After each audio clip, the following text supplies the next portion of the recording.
Since our last meeting, the Lebanon Police Department has responded to 739 calls for service.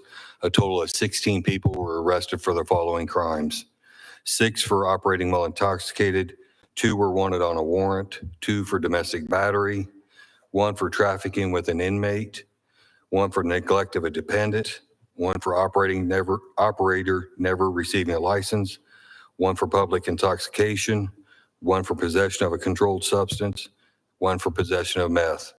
In that same time frame, LPD took 22 crash reports, and we didn't have any gun permit applications to send on this time.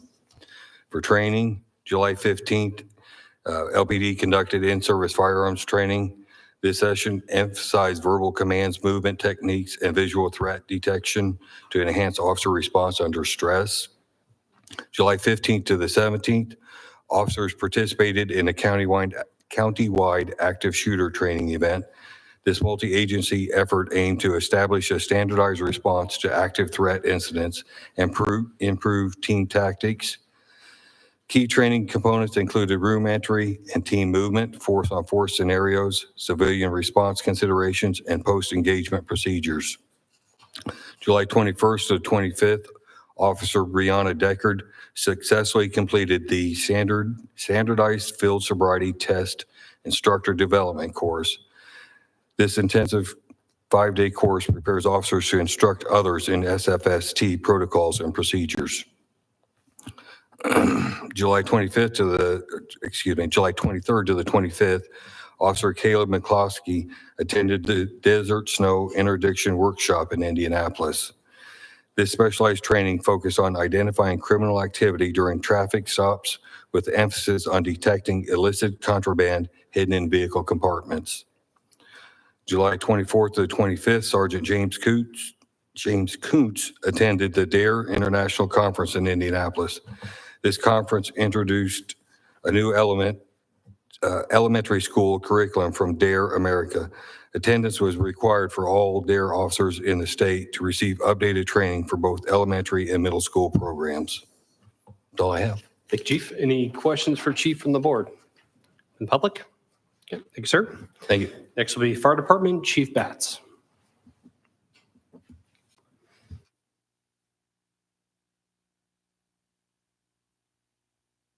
Good evening, everyone. Since the last Board of Public Works and Safety meeting, Lebanon Fire has responded to 171 emergency calls of service, logged 463 training hours, participated in 1 public education event, completed 67 commercial inspections, and installed and inspected 3 car seats.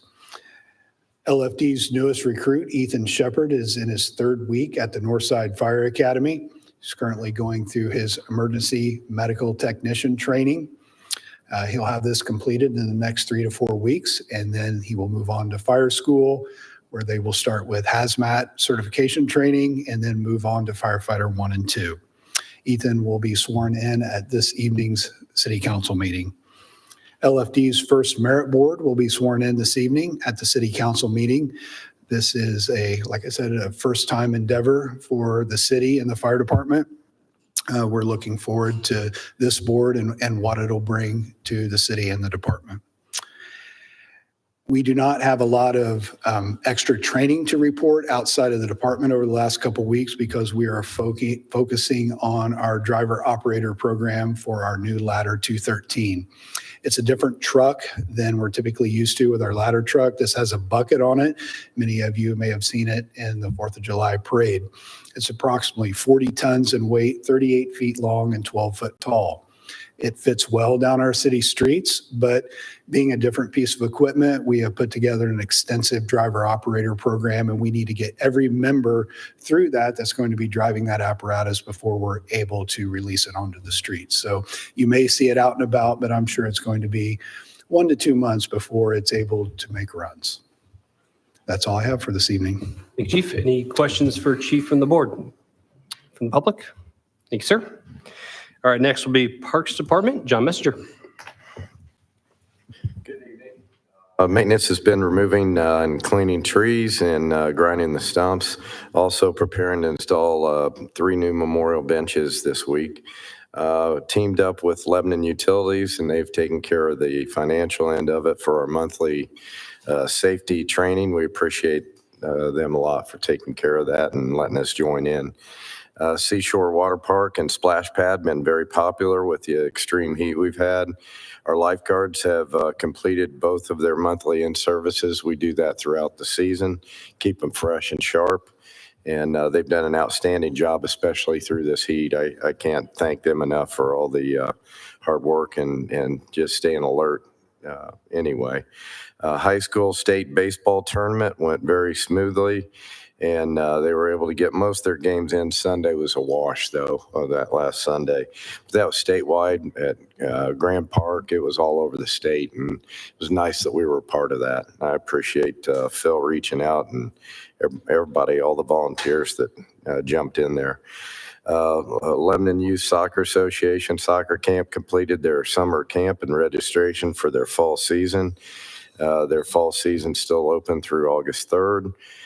Programs and events, our July swim lessons will be wrapping up Tuesday. Have one tonight and one tomorrow night. The day's already completed. And I don't know who's more disappointed, the kids or the instructors. Those instructors just love those kids and to see their progress. So again, we have a lot of good coaches out there. And anyway, I hope everybody appreciates it. And we'll see them again next year. Lebanon Public Library Color Run, Mother-Son Pool Party, and Pickleball Tournament all had great attendance the last couple of weeks. And the weather this month, and big shout out for the pickleball course. They loved them. We had a full crew. I think the Hendricks won that tournament this past couple weeks ago again. Serve Day will take place this Saturday in Memorial Park from 11 to 3.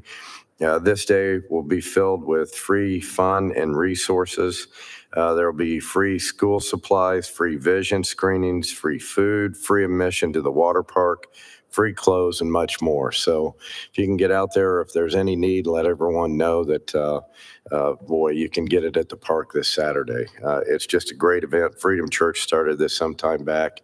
It's just growing. And again, it's such a need, and can't thank them enough for all their volunteer and taking care of all the admissions and everything. The 18th, Battle of the Barbecue will take place in Memorial Park on Saturday, August 9th. There again, that'll be a huge turnout, I'm sure. Our 2025 Daddy-Daughter Dance will take place at Seashore Water Park on the pool deck on Saturday, August 23rd from 6 to 8. Come enjoy dinner, dancing, fun activities, and music, again, will be provided by Andrew Vaughn, DJ. That's all I have. John, any questions for John from the board? From the public? Okay, thank you, sir. Thank you. All right, next up will be Engineering Department, Kevin Krulik. Thank you. Good evening. Engineering report for this evening. Jump into some of the project statuses that have changed since we last met with you. Grant Street Phase 1, we're just still awaiting final construction record, but all of the releases that were required as far as the city is concerned have all been submitted, and we're just waiting for that final delivery of our final document package to close out the project. Grant Street Phase 2, though, is beginning to move forward. I mentioned this last time, but the apparent official low bidder is Midwest Paving at just under $4 million. We have also received our invoice for our local match from NDOT. That is in the claims for this evening. A claim of $1.2 million for our local match that is already funded in our current appropriations, and also has coverage from the construction grant money that we have from NDOT, as well as the construction inspection, as well as approximately $970,000 in commitments from Lebanon Utilities. So project is moving forward with a healthy balance that'll be left in that appropriation. We've talked about some of the potential reappropriations that we're working forward with on those funds as well for some various park projects. Elizaville Road, We did get a call today from our last remaining driveway approach owner that the construction work on their home is complete, and so we're now clear to pour our final driveway approach and close out that project. So just working on getting that scheduled, and that will put the bow on that project. Fordyce Street, we are really just working through punch list repairs there. We've met with some homeowners, had some concerns over some dying sod. We're getting all those issues resolved, as well as we come in this fall for tree planting. The landscapers will be back on site to address any remaining sod and seed issues as they put the final trees in place. And then also happy to report there will be some work done this week to do some cleanup work, some punch list work on the striping along the corridor as well. Let's see, jump down to our 180 makeover projects. The only real new update is Oaks on Main. We met week before last with the owners there. We're working on revising scopes so that we can adjust the final scope limits for all parties and put the city's commitments related to the 180 program behind us, and put the rest of that project in the hands of the Oaks on Main team. The Lido project, plumbing invoices, plumbing work has started. Plumbing contractor has sent us his first invoice for purchased materials, and they are scheduled to be starting work next week on the installation there. Jumping over to the Eichmann building, that's the next project that's moving forward there. We now have our first invoice from Top Notch Masonry and have sent that through the MPO process. The lead abatement work began on the 15th, working on the north side of the building primarily. It's about 3 weeks worth of lead abatement work before they can complete that, and we'll move forward into the masonry work. And speaking of that, we have our pre-construction meeting tomorrow morning with the masonry contractor as they're getting ready to take that over from the lead abatement work as that wraps up. Let's see. The State Road 39 corridor study. I want to thank everyone that came out to our public open house that was held last Tuesday at Lebanon High School in the community rooms. I didn't get an accurate count, but it felt like 25 to 30 people probably were in the room at its peak. So generally speaking, that was a really good attendance, and we were happy to see all those people there to come out and give us some feedback on what they want to see with the potential relinquishment. And I'm happy to say, I think generally the consensus was from our consultants, from the mayor, myself, anyone that was in the room said that the people that attended were generally very positive and didn't seem to have a whole lot of negative comments related to the relinquishment. So we'll continue to look through all those comments and use that to better define what that project may be if relinquishment does move forward. But we want to thank everyone that did participate. And I believe the survey is still live. If anyone still wants to take the survey and share their thoughts and comments in that manner as well. Jumping to park projects, Stone Eater Bike Park, just a couple of things there. I think I mentioned at the last meeting that we did have a motorist on 52 crash through our fence. Unfortunately, that motorist was uninsured, so we're working through that process, but fence repair work should start in the next couple of days as we get that fence resecured. This is the wooden fence right off the entrance. I also want to thank our friends over at Hamilton County Parks. Had good conversations with them today on some of the procedures they use for maintaining similar stone trails out there. So it never hurts for local communities to work together and find the best ways to move things forward and to complete the necessary tasks that we have before us. Pickleball courts. John mentioned that everyone is really seeming to enjoy the pickleball courts at Memorial Park. Happy to report that the striping and the coatings at Abner Longley Park is underway. In fact, should wrap up this week.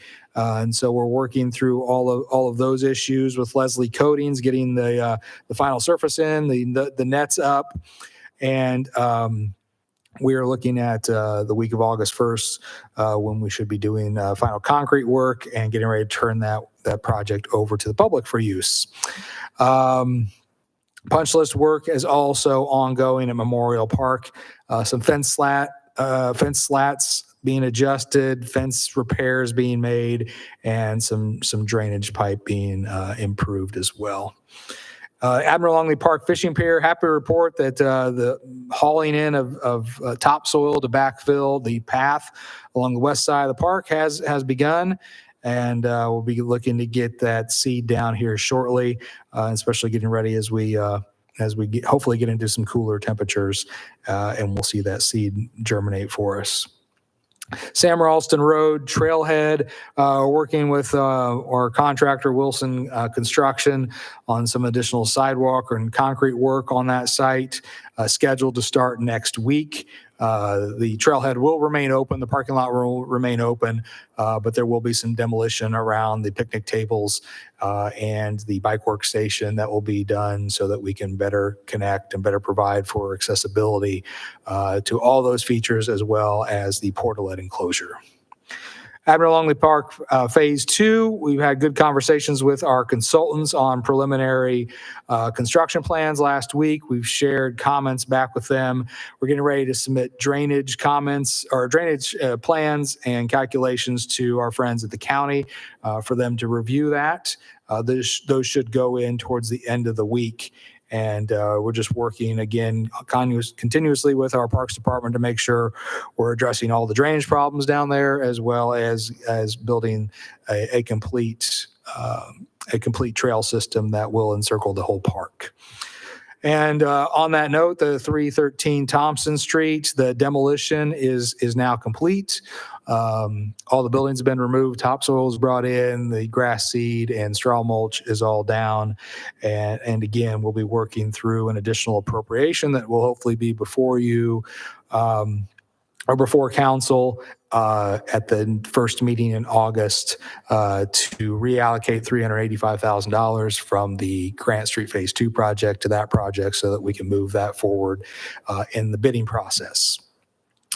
Let's see, fire department projects. We did just at the end of the day, about 5 o'clock, we received revised drainage calculations and site plans from the engineer working with the team there. So we'll be reviewing those here shortly. Happy to report that at Station 12, the generator project is now fully complete. Jumping to other miscellaneous projects, we're working on Indianapolis Avenue to get proposals to repair light pole bases down there that have been damaged through traffic accidents. Working with the mayor's office on decorative roundabout treatments that will hopefully be revealing here shortly.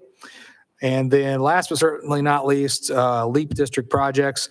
I do want to correct, I previously said that County Road 450 was complete. The road is complete, but the crossing signals we were made aware last week are not active on 450 North. So when we found that out, we reached out to CSX to see what the problem was. Apparently there was a back-ordered generator for that system that is not on site, so that those crossing arms are not working as they stand today. The yield signs are still in place, so we do ask people to look at that. We've also reached out to CSX to say, can we please put up signage to let people know that these crossing arms are not functional. They're not going to come down to protect you from an oncoming train. So we're working hopefully through that with CSX. As best we can, but do want to remind everyone to please honor the yield signs that are in place up there and look both ways as you're crossing the railroad tracks. The generator in question is scheduled to be on site in late September, and everything should be fully operational by early October. But we were not aware of this. We thought it was all complete, and then one of our neighbors in the area brought this to our attention. The interchange project, the new US 52 interchange, the relocation of that, a lot going on there. The median piers for the bridge are now complete. Continue to install storm sewer structures and monitor erosion control and finish up mass earthwork on that. And that work will really continue in the coming weeks as the project progresses. the County Road 200 West project. Storm sewer is nearing completion. Asphalt base layers are down in several areas. We're waiting on REMC to relocate a pole line there, which should be complete sometime by the end of August. And then we'll fall back and complete the rest of the asphalt work up to an intermediate layer, so just below our final surface. And then at that point, we will be shifting work to the Mount Zion improvements. And once the Mount Zion improvements are complete towards the end of the summer, early fall, then the contractor will fall back and do all the surfacing at the very end, including all the patching between the Lilly site as well as the Mount Zion Road area.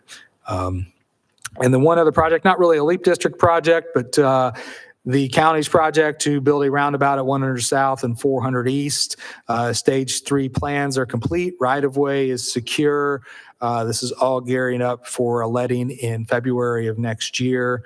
Offsite drainage easements are also secure. That is a project that we are performing, and we should be bidding that offsite drainage work later this summer for construction this year. That's all I have. Thank you, Kevin. Any questions for Kevin from the board? From the public? Okay, thank you, sir. All right, next up will be Planning Department and Bontrager. Evening, board members. I'm just going to let everybody know right now that I pulled some of these numbers myself, so no comment on whether they're actually 100% accurate or not, but here we go.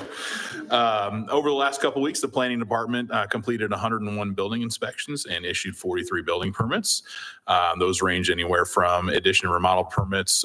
We did have a couple of IOPs for commercial projects also, so still seeing a good activity on the permit side. We did not have any new single family home permits this last couple of weeks. I think so maybe this is the second 2-week period this month where we didn't have anything, but we also don't have a whole lot of inventory of lots right now under construction. So that's certainly going to change as we go and get into the next 6 months or so as some of the projects are able to be released and earthwork started. So we'll definitely, as we're going into 2026, see that activity pick up quite a bit. So still good activity there, and we're expect to see a lot more as the year goes on. On the code enforcement side, again, there's still a lot of strong activity there. 180 different investigative activities related to existing code enforcement cases, and also 80 new cases. So again, still encourage people, if you're seeing something that you're concerned about, please make sure to submit that through the iWork system, or just call our office or email our office directly, and we'll be sure to get out and get those taken care of. So we are definitely getting some regular complaints are coming, and we're getting those addressed. But if you see something you're not sure about, please let us know, and we'll be sure to get out there and get that taken care of. That's really all I have for tonight. Thank you, Ben. Any questions for Ben from the board? From the public? Thank you, sir. All right, next will be Public Works Department. Scott Calvert. Evening, board. Our street department, Alex and the street department, they use 6 tons of asphalt filling potholes in the city. They completed the right-of-way tree trimming along Perryworth Road down there by Boone's Pond. And they installed signs on Fordyce Road and replaced and repaired several tiger signs. While I'm on the topic of signs, if you see a sign that's leaning, faded, bent, let us know. We're working on an active list right now to get all those straightened out. Stormwater, Ryan and the stormwater department, they responded to 338 utility locates, demoed and replaced the storm structure at Marley and Jacques Drive, and they performed priority drain cleaning. While I'm on the topic of drain cleaning, you notice we're having a lot stronger rainstorms now. So please don't blow your grass into the street because it immediately clogs the drain. Our inspections department, 4 SWIP inspections, 10 right-of-way inspections. We currently now have 4 active sites with stormwater inspections. So Matthew and Parker are getting ready for the next construction boom, which is definitely starting to ramp up. Department news, we had DPW staff participated at the Touch a Truck event at the Boone County Fairgrounds. Big thanks to Bob and Noah, who were out there with the sweeper. They also provided MS4 educational information to the families out there. Next brush week will be August 4th through 8th. Have your brush out Monday morning. There's no established routes. And please put it between the sidewalk and the curb and not in the curb. One more thing I have for you. The Chicago Street Bridge will be closed in mid-August. I'll have updates on that. The county is putting a new polymeric coating on the deck there, so it'll be closed for 3 days. There will be signs 14 days in advance, and I'll also get the word out. So that's all I have. Thank you, Scott. Any questions for Scott from the board? From the public? Okay, thank you, sir. Thank you. All right, and last but not least, communications and community development, Joe LePage. Good evening, everyone. I know you've heard me talk about it before, but want to just kind of put a period at the end of the sentence that has been our Lebanon story booth. The grant report has been completed, and also a representative from the Indiana Arts Commission visited the booth at last week's Lebanon City Market. It was community market, if you were out there and attended that. The state folks continue to be blown away by how well this project turned out. We're even getting we've been told, some copycats from other communities wanting to find out how things went so smoothly from the city of Lebanon perspective. And so being able to help share that and being able to help them find unique ways, unique to them has been unique to us since we did it, but finding ways to communicate throughout their community. And so I want to hats off to the Lebanon team being able to not only put together this project, but also to our DPW for moving that story booth around, to Dynamark for being able to wrap it, Anita Gordon, local artist, for designing the things that go on it, and so many others as well. And so exciting times there. Also, our Love and Lebanon podcast, some of the topics that have been addressed tonight, talked about tonight, are on this podcast. And so if you're watching at home or you're in this room, it's a great way to stay informed with things going on within our community. Coming up tomorrow, Craig Parks with Avenue chats about the Lebanon Street, State Road 39. And so that's been chatted about this evening. That'll be gone into further detail in the latest podcast episode. A couple podcast episodes ago, Mr. Mayor joined us. Some hot topics around our community, future growth, the Leap District, water, those things were all kind of discussed, and it's less formal than being here at the podium. And so being able to just chat about that in a podcast episode. Recording tomorrow, we're talking with Daryl and Wilson from the Cupboard. And so they're coming by. We did an initial chat with them and going to have that episode next Tuesday. And so great folks, great story. It's going to be a lot of fun there. If you have an episode idea, you can send that to the email address lebanon@lebanon.in.gov. And finally, I want to make sure everyone has their calendars at the ready and being able to mark them for the Carlisle Borders gravesite dedication and legacy celebration. That's coming up on Tuesday, August 12th, 3 p.m. at Oak Hill Cemetery. You may see it's the Alley Oop project. Carlisle Borders has his own placard there, being the first African-American basketball player in Lebanon's history, a significant deal.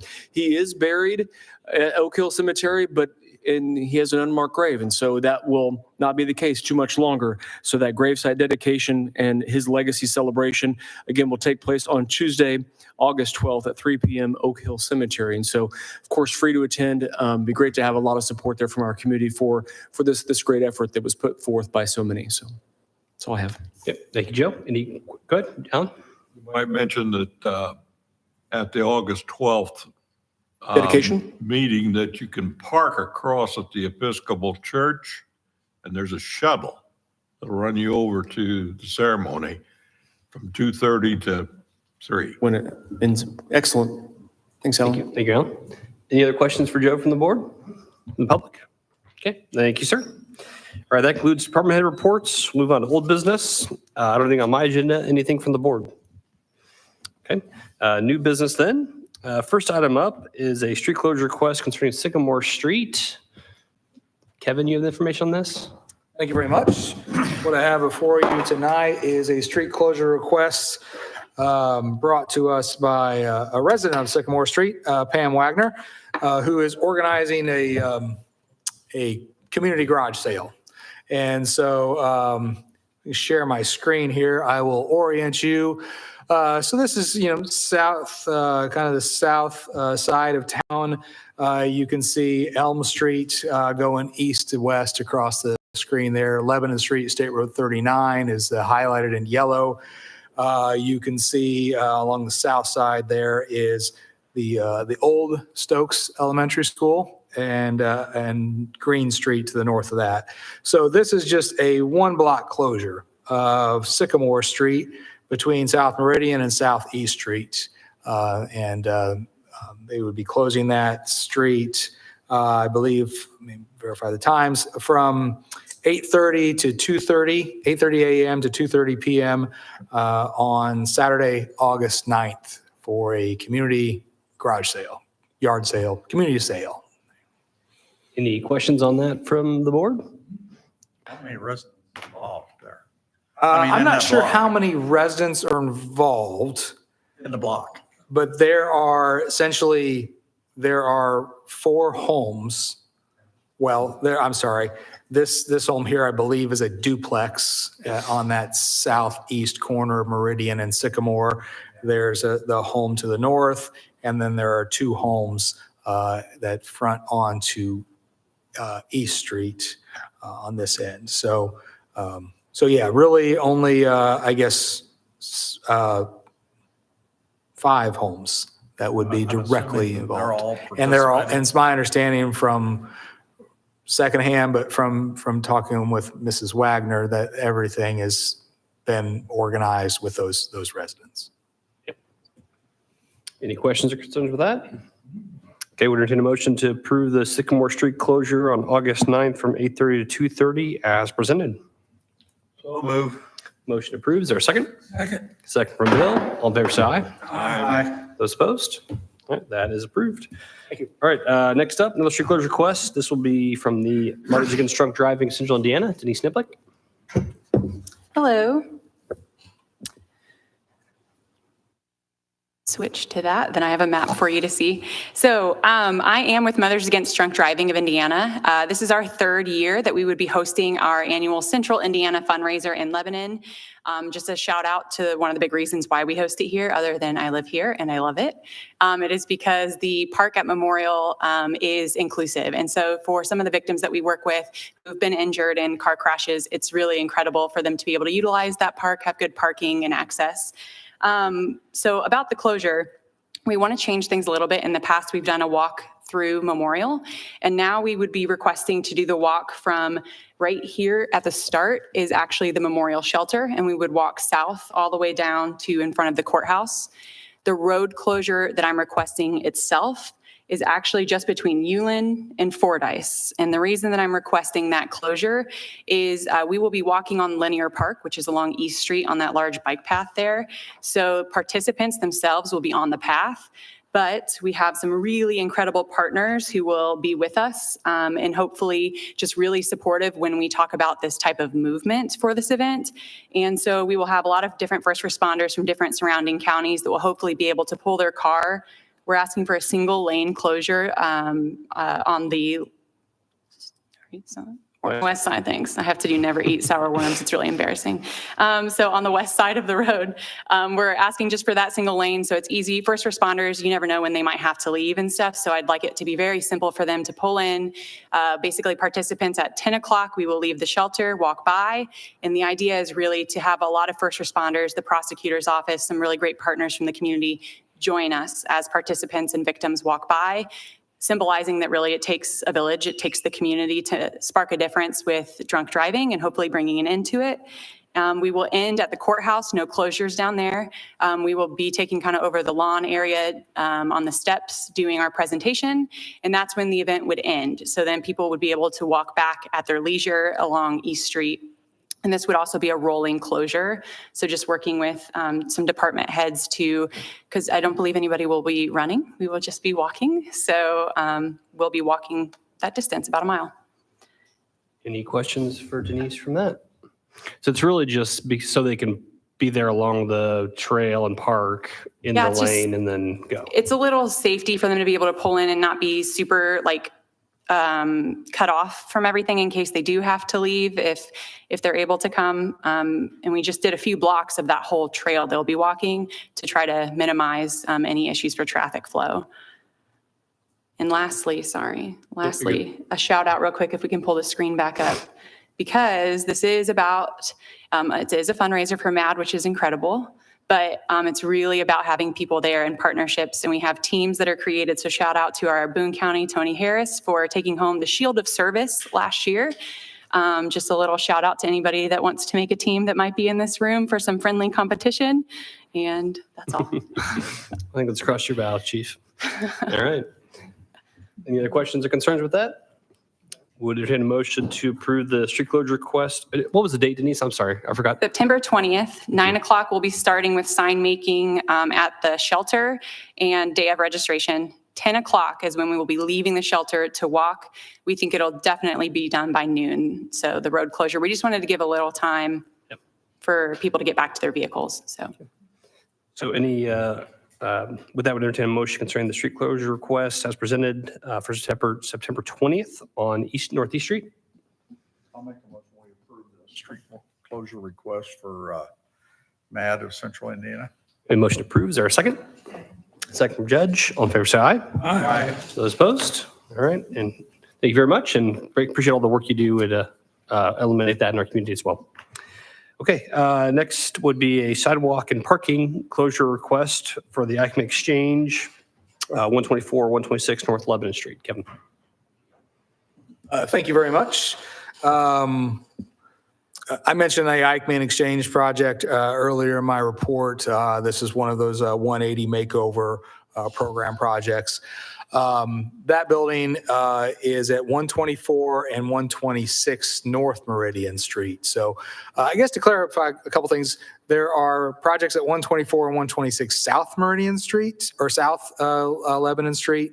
And this is 124 and 126 North Lebanon Street. So same numbers, different directions, a block away from our main street there.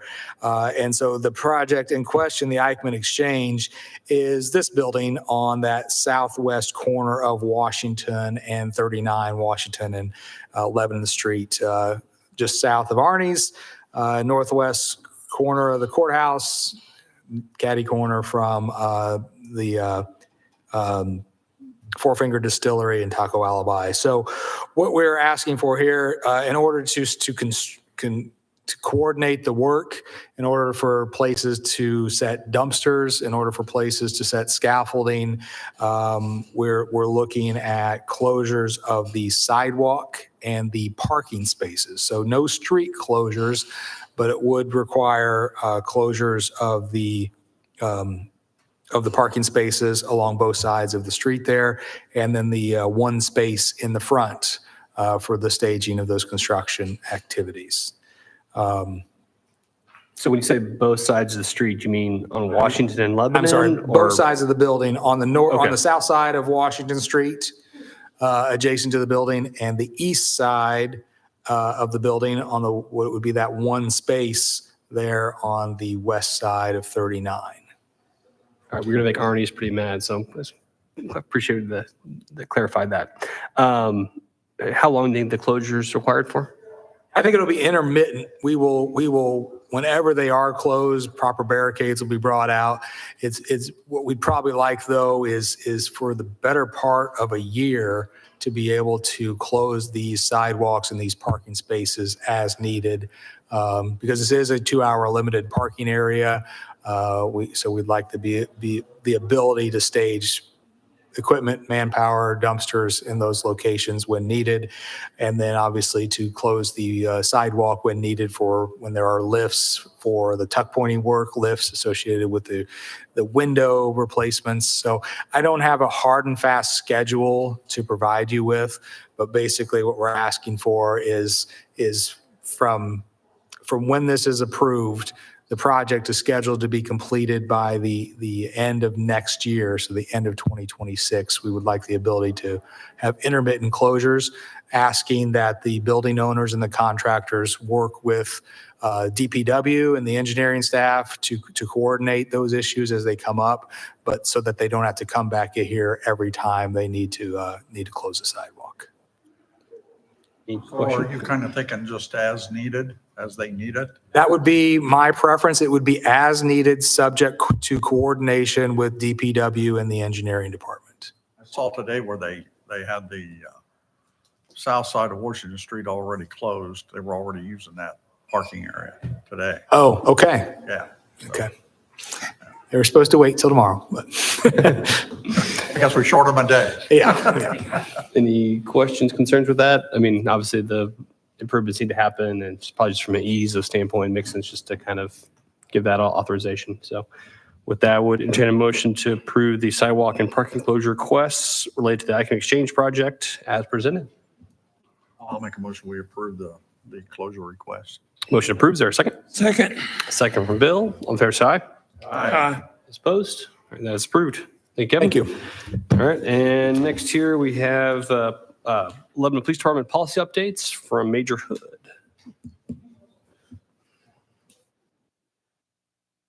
Been a while, so glad to have you back. Good to be back. I guess there's some bad news to it too. There's 28 of these that we'll have to eventually work through. So you'll be seeing a lot of me here as of late.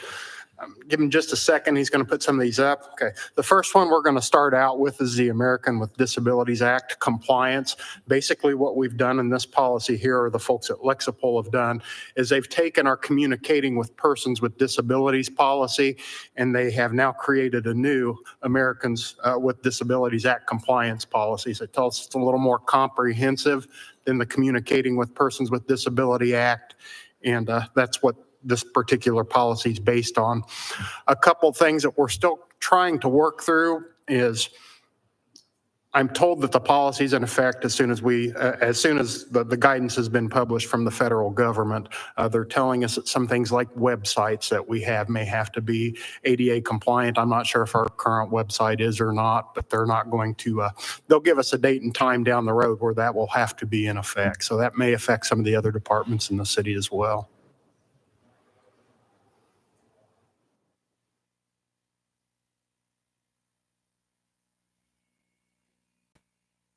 Any questions on that from the board?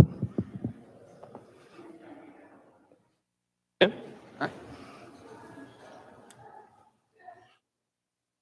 The next policy I'm going to request approval for is the Criminal Justice Information Systems Access, Maintenance, and Security Policy. Last year, we implemented a cybersecurity policy, and this is kind of goes hand in hand with that particular policy, where it provides local agencies some guidance on how they can best meet the Federal Bureau of Investigation requirements for criminal justice information systems, maintenance, and security.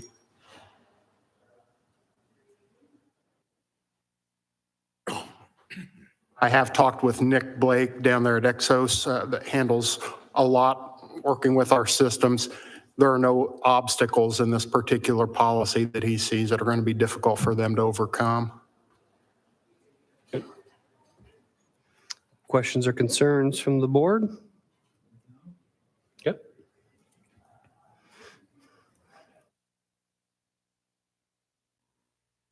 Involuntary detentions is the next policy update. This is an update. We're going to see a little theme here with some of the policies coming out, and the one that follows this, transportation, is really what the change is in involuntary detentions on there. It references transporting people under an involuntary detention that now refers you to the next policy we're going to review. One change that is kind of important to note is the Seventh Circuit Court out of Chicago has somewhat recently, by the time it works itself down to us, it could be a year, 2 years, whatever on that case is. Our burden for placing someone in an involuntary detention was reasonable grounds, and now the circuit court has changed that to probable cause. Not a big change per se on there, but it is a change, in effect. And it did change the citation for the Indiana code as well, so. Questions on that? Judge, could you elaborate on reasonable grounds versus probable cause? There's a difference. I'm sure there is. It is a little more of a burden on us. It's a little heavier burden. It's a heavier burden, okay. And finally, we'll talk about transporting persons in custody. What this does is it gives our officers a little more guidance, or it spells out a little more some of these techniques or instances of transport. In the past, it will talk about some restrictions that we have, and we'll get into transporting persons with disabilities. We kind of linked on that with the ADA policy as well, pregnant persons. It gives officers some guidance on Lord forbid, worst case scenario, you have an escape from a vehicle. Some guidance is now provided in this policy where eventually it may have been covered under a myriad of separate policies. You'll see an update in the next batch of policies we'll do be handcuffs and restraints. That's also an update that coincides with transportation. So some of these we've gone hand in hand with. The ADA policy mentions transport. So trying to do these in some kind of reasonable sense where they're kind of linking together a little bit and not necessarily jumping around. So. Any questions on that policy? Okay. Pending your questions, I'd request approval of these 4 policies. All right, with that, we entertain a motion to approve the policy updates as presented. Make a motion, we approve the policy updates as presented. Motion approved. Is there a second? Second from Bill. All in favor, say aye. Aye. Those opposed? All right, that is approved. Thank you, Major Hood. Thank you. All right, that concludes what I have for new business. Anything from the board? Okay, move on to claims. Would entertain a motion concerning the claims. Make a motion, we approve the claims. Motion to approve the claims. Is there a second? Second from Judge. All in favor, say aye. Aye. Those opposed? All right, claims are approved. And any announcements or discussion? I would entertain a motion to adjourn. Make a motion, we adjourn. Motion to adjourn. Is there a second? Second from Alan. All in favor, say aye. Aye. Those opposed? All right, our next Board of Works meeting will be Monday, August 11th at 5:30 PM. We are adjourned.